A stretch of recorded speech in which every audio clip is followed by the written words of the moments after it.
இப்ப இந்தியாவிலேயே அதிகமா உச்சரிக்கப்பட்ட ஒரு பெயர் என்ன அப்படின்னு பாத்தீங்கன்னா துரந்தர் 2 த ரிவெஞ்ச்.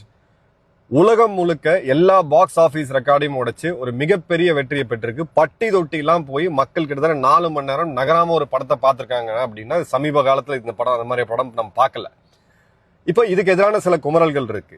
இது ஒரு ப்ராபகண்டா மூவி, இது ஒரு சங்கி மூவி, இது பிஜேபி அரசாங்கத்துக்கு சார்பா எடுத்திருக்கப்பட்ட மூவி. ப்ராபகண்டா திரைப்படத்துறையில ப்ராபகண்டா இருக்கக்கூடாது அப்படின்ட்டு ஒரே ஒரு இன்சிடென்ட் மட்டும் நான் சொல்றேன், ரியல் லைஃப் இன்சிடென்ட்.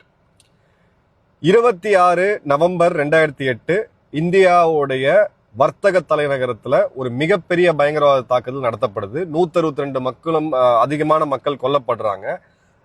நம்ம வீரர்களை இழக்கிறோம், நம்மளோட காவல்துறையினர் இறந்திருக்கிறாங்க. அந்த காயம் ஆறுறதுக்கு முன்னாடி வெறும் 22 மாதத்துல நம்மளுடைய வெளியுறவுத்துறை அமைச்சர், அன்றைய வெளியுறவுத்துறை அமைச்சர் எஸ் எம் கிருஷ்ணா அவர்கள் பாராளுமன்றத்தில் அறிவிச்சாரு, பாகிஸ்தானுக்கு பிளட் ரிலீஃப்காக 5 மில்லியனா இருந்த ஃபண்டை நாங்க 15 மில்லியனா கொடுக்கிறோம் அப்படின்ட்டு.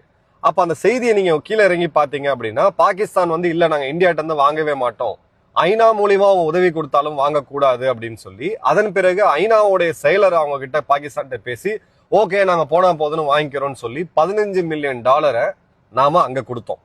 இந்த இன்சிடென்ட்டை பட்டும் படாம இந்த படத்துல காமிச்சிருக்காங்க. இது ப்ராபகண்டாவா ரியல் லைஃப் இன்சிடென்டான்னு நீங்களே முடிவு பண்ணி